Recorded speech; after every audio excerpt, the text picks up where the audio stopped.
Hello friends, welcome to my channel GS coaching for learning. Last class में हमने chapter number 4 start किया था। As you all know, हम NCERT SST cover कर रहे हैं, जिसमें हम चैप्टर 1, 2, 3 कंप्लीट कर चुके हैं। चैप्टर नंबर 4 हमने लास्ट क्लास में स्टार्ट किया, timeline and sources of history. And एक टॉपिक हम कवर कर चुके हैं जिसमें हमने 4 टर्म्स के बारे में जाना था: geologist, palaeontologist, anthropologist and archaeologist.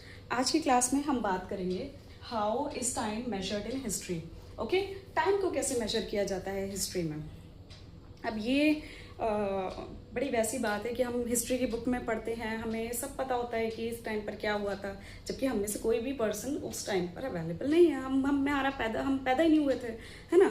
तो कैसे हमें पता चलता है कि किस टाइम पर क्या हुआ था। जैसे बहुत पुराने पुराने रूलर्स के बारे में भी हम पढ़ते हैं बुक्स में। तो आज की क्लास में हम ये बात करेंगे कि कैसे वो टाइमलाइन बनी, कैसे हमें पता चला कि एक इवेंट अब हुआ, उसके बाद क्या हुआ, कैसे हुआ, और हमने वो टाइमलाइन कैसे बनाई। ठीक है, तो आज की क्लास में हम वो चीज़ पढ़ेंगे।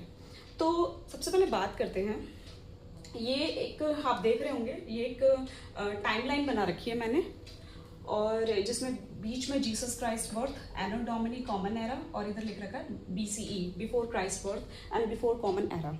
इसको जानने से पहले हम पहले ये जानेंगे कि शुरुआत कैसे होती है। शुरुआत ऐसे हुई, लोगों ने अपने हिसाब से अलग अलग टाइम बनाने शुरू किए, टाइमलाइन बनानी शुरू करी। कैसे? किसी इंपॉर्टेंट पर्सन का बर्थ हुआ तो लोगों ने उस हिसाब से टाइमलाइन बना ली। किसी पर्टिकुलर रूलर के रेन पीरियड से के हिसाब से टाइमलाइन बनानी शुरू कर दी। तो इस हिसाब से लोगों ने अपने अपने हिसाब से टाइमलाइन बनानी शुरू की। एंड देन सब ने अपने अपने कैलेंडर्स बनाने शुरू किए।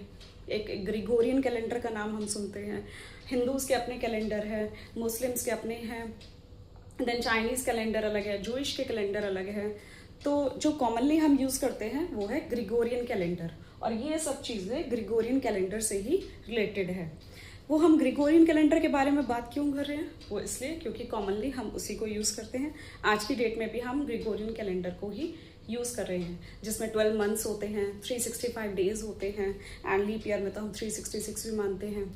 तो वो कैलेंडर हम यूज़ करते हैं, इसलिए आज हम उसी के बारे में बात करेंगे कि वो कैलेंडर बना कैसे, उसकी शुरुआत कैसे होती है।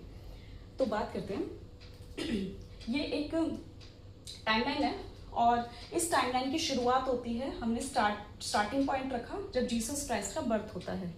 जब जीसस क्राइस्ट का बर्थ होता है तो उसके बाद का जो भी टाइमलाइन, जो भी पीरियड है, उसको हम कहते हैं एनो डोमिनी। ये एक लैटिन वर्ड है। एनो डोमिनी का मतलब होता है after Jesus Christ birth. Jesus Christ birth के बाद का